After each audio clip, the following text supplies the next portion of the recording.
I want to thank all of you for being here today. I'm very honored to be here with my colleagues, Senator Graham, Senator Isaacson, Senator Crapo, and most of all, Master Sergeant Eric Brandenburg. I know that I'm going to be joined shortly as well by Senators McCain and Senators Chambliss, who obviously have been leaders and are very important in this effort. We're here today because we're unified in our belief that the A-10 is our nation's best close air support platform, and that the Air Force's proposal to prematurely divest of the A-10 is dangerous and short-sighted, and most of all for our men and women who serve on the ground. You know, I recently came back from Afghanistan, and so many of our special forces and men and women on the ground pulled me aside when I was there. I didn't even bring up the issue to them, but they said, please, save the A-10, keep it up, because the A-10 has saved us on many, many occasions. And so this issue in terms of the close air support for our troops is incredibly important to those who serve on the ground.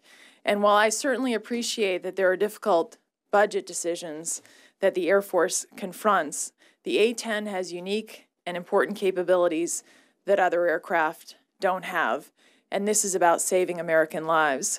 That's why General Odierno has repeatedly said that the A-10 is the best close air support platform that we have today, and that's why he said soldiers like the A-10, they can see it, they can hear it, they have confidence in it. And that's also why he agreed that the F-16s are not the same as the A-10 when it comes to close air support. And that is not to diminish the F-16 airframe at all, but it is not the same as the A-10 when it comes to close air support for our men and women on the ground and those who are taking the bullets on our behalf on the ground. So we're here. Last week, I'm very pleased that the House Armed Services Committee, in an overwhelming bipartisan fashion, the vote was 41-20 in the House Armed Services Committee, voted to prevent the Air Force's premature retirement of the A-10 next year. This is very important for our ground troops, and I want to commend the House Armed Services Committee for taking that action. We are shortly going to be taking up the Senate markup of the Senate in front of the Senate Armed Services Committee for the defense authorization. And I believe and hope that the Senate will also act to preserve the A-10, most of all for our men and women in uniform. And I will tell you that yesterday I spoke to the chairman of the Senate Armed Services, Senator Levin, and he has said that he is committed to preserving the A-10 during this year's defense authorization. He believes that there needs to be a pay-for that is different than what the House came up with, and he is optimistic that the Senate committee will work together to find an appropriate pay-for to ensure that the A-10 is preserved during this year's defense authorization. And so I'm very glad to have the chairman's support on this important issue, and I appreciate very much his leadership of wanting to support our men and women in uniform. But what brings us here today, I know we have a number of votes on the floor, so I'll move as quickly as I can, really to hear from someone who is an incredible servant of our country, Master Sergeant Eric Brandenburg, 20-year Air Force ground combat veteran and close air support expert, served as Joint Terminal Attack Controller, JTAC, and supported the 75th Ranger Regiment. From 2001 to 2008, he was deployed to Iraq and Afghanistan on virtually continuous rotations with the 3rd Ranger Battalion and the Ranger Reconnaissance Company. He earned a Silver Star Medal and 5 Bronze Star Medals for his actions during combat. We're honored to have Sergeant Brandenburg here. He really is a true American hero. And according to his Silver Star citation, during one combat engagement that lasted more than 72 hours, Master Sergeant Brandenburg engaged the enemy with his personal weapon while requesting and controlling up to 17 close air support aircraft at one time.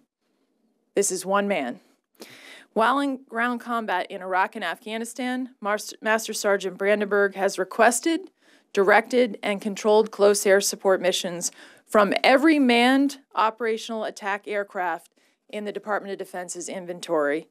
He resides in Georgia with his family now, and I really want to thank Master Sergeant Brandenburg for being here with us today and turn it over to him because he has a few opinions about the A-10, and we'd like to hear about those because he's really been the guy on the ground that has been performing our close air support mission. Thank you, Master Sergeant Brandenburg. Thank you. Senators, thank you. This is really new to me. Special ops, we're taught to be quiet professionals. When I was presented an opportunity to fight for this aircraft, it was a no-brainer. I'm here because of that aircraft. I grew up in the early 90s, learning how to control aircraft from the A-10 and other platforms, F-16s, and you name it. So I got to see the technologies of the aircraft grow as well. A little bit about myself. I had the honor to be part of the initial stages of right after September 11th with the Ranger Regiment. We went over in 2001. I jumped into Iraq in 2003 with 3rd Ranger Battalion. I was on the Haditha Dam when we seized that. And I was also the primary JTAC during Operation Red Wings for the recovery of Marcus Luttrell and the fallen Americans up there. I really want to talk about the A-10 as an aircraft and the A-10 as a community itself. Those guys have a do what it takes attitude. There's a lot to be said about an aircraft that can fly low and slow. Not every aircraft has that capability to do that. Just physics alone that don't allow some aircraft to fly that slow or that low. They can visually acquire stuff for us. And much like the Marine Corps aircraft where their primary focus is their guys on the ground. With the A-10 is their primary focus, their guys on the ground. The proposal of replacing it with some of the aircraft we already have in inventory is really a bad idea, and I'll say that for a few reasons. In combat, seconds are minutes and minutes are hours. If you got a faster aircraft that takes longer to re-engage or longer to engage, sometimes it's over by the time they're able to come in for you. The A-10s having that ability to fly low and slow and engage in real time is really a game changer. No other aircraft we have can do that. No other aircraft we have trained to that standard. I don't think this should be a top-down fight. If our leaders don't listen to the troops fighting on the ground, they're going to fail. Leaders don't tell the troops what they need. The troops tell the leaders what they need, what they want. And then it's the leader's job to move heaven and earth and make that happen. Our troops need the A-10. If our government truly has our troops' best, our safety and best interests at heart, then retiring the A-10 wouldn't even be an option. Even considering retiring the A-10, in my opinion, is telling me and my brothers in arms that leadership is willing to trade politics over lethality on the battlefield. When I talk to my brothers in arms now that are still fighting, a common saying that we always tell each other, keep fighting a good fight. As I thank the senators and thank you guys for coming here, I'd also like to challenge the senators and the government, keep fighting the good fight. This is a good fight. This is a good fight. Thank you for your time, and Rangers lead the way.